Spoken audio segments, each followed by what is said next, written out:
We all know that going to college in the United States is extremely pricey. NYU happens to be one of the most priciest universities you can go to.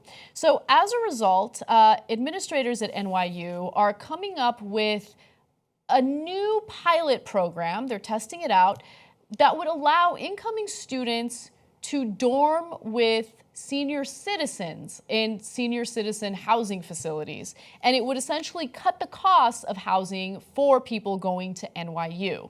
Now, Ellen Schall, who is the chair of NYU's Affordability Steering Committee, says that the university, which has a staggering annual price tag of $65,000 a year, is trying to become more affordable to as many students as possible. So apparently the Post had done a review of the priciest colleges, and they found that NYU is ranked the number 3 most expensive college in 2015.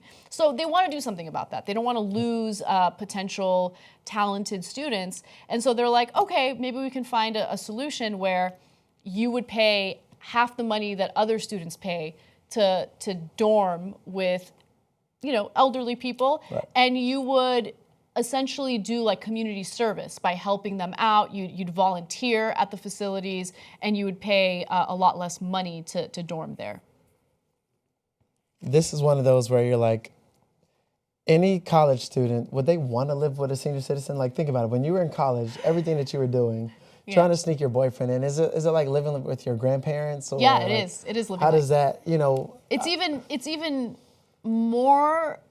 Look, it's a little more awkward than that, I guess, because you're not just living with your grandparents, you're living with strangers that are elderly, which, by the way, I have a huge soft spot in my heart for elderly people. And I think it's a great idea to find a way to get young people to help them, to volunteer with them, because a lot of them are lonely, and it breaks my heart. So I love this idea. But other colleges are trying something that I think is a lot smarter. So other colleges allow them to volunteer, and then the college will lower the price of housing if they do it. So it's 20 hours a week. If you do the volunteering, they'll lower the price. I think that's a little better.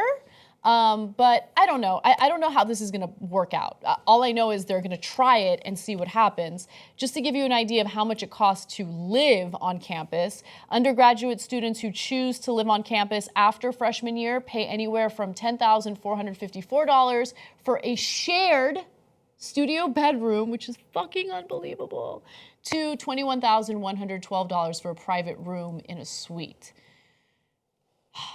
So $65,000 just for me to go to a class that I'm not going to want to even That's sit in. That's like tuition and fees, by the way. That's not even like That's not dorming. Even your books and everything else, plus your room and board. So we're talking, close to what, $85,000, $90,000 a year. Easy. You know what they should maybe. I take my chances in the real world just working. Definitely. I mean, look, I think college is important, and statistics show that you have way more earning potential if you have a college degree. Let's keep it real, right? That's not true for everyone. There are entrepreneurs out there who in different fields that you can do. That dropped out of college or didn't go to college, and they're doing fine. But that's a very, very small population of people. Nonetheless, if NYU is serious about helping students afford college, sure, focusing on housing is one way you can do it, but focusing on your insanely expensive tuition, I would argue, is a better way to do it. So a lot of people debate about why the cost of college is so expensive. A lot of conservatives hate federal loans. They'll blame it on that. Yeah. But one of the biggest problems that you're seeing on college campuses is this, it's almost like an arms race that they have with one another. They want to attract the best and the brightest, and the way that they do that is with shiny new buildings. And so, look, I don't know how much of that is impacting NYU's cost, but I do know that colleges throughout the country just keep building and improving, and they don't even really need to do that. They're just thinking, okay, well, I'm in competition with all these other colleges, and so we're going to spend more and more money to build. And who pays for that? It's the students. I mean, dorm rooms should be, I hope I'm not offending anybody, but dorm rooms should be like the projects. You should get a toilet, a shower, in a raggedy elevator going up and down, and that's about it. That's all you need. That's all you need. But some of these schools, like, what am I? This is better than any apartment that they'll probably have after they graduate, at least 5-6 years into it. I don't even know. I mean, it's a shared studio. A shared studio. I know it's in New York City, so it's like, you know. It's a shared studio. Their studio is the size of this table. A studio does not have a bedroom. It's a room. Yeah. It's one room that you share. With a nice little with divider other people. in the middle. It's fucking insane. That is a lot of money for a studio. I don't know. It's just, it's not even worth going to a school like that, especially, I mean, in today's time. Like, I think that's a lot why of kids that graduate this. from college because it's so oversaturated and there's not a lot of jobs right now, or, you know, the job rate is what it is in different industries. But, you know, unless you're like a creative person or trying to start your own business or start up something like that, like, I just don't see what the point is of going to a school like this, putting yourself in. I mean, you're talking it's an over investment. $300-something thousand almost in debt that you're going to be living with once you graduate. And that's assuming that you don't have any scholarship or financial aids. Or financial aid. A lot of students do. A lot of students don't pay that full amount. Right. But I think that $250,000. Yeah, I think it's important for students to think of higher education as an investment. And so you have to really, and it's hard because these are 18-year-olds. Yeah. They're young, and a lot of them don't know what they're doing, and their high school counselors don't walk them through all of this stuff. And so they think what I thought, what a lot of incoming freshmen think.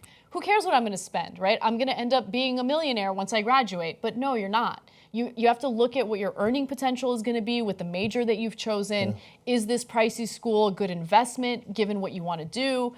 One example, I think, is people who want to be social workers and they go to school in Los Angeles.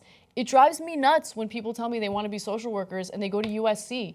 Do not go to USC because you want to get your MSW. That is a disastrous idea, right? You're never going to make that money back. Social workers don't get paid much. I wish they did. I think they're incredibly important, right.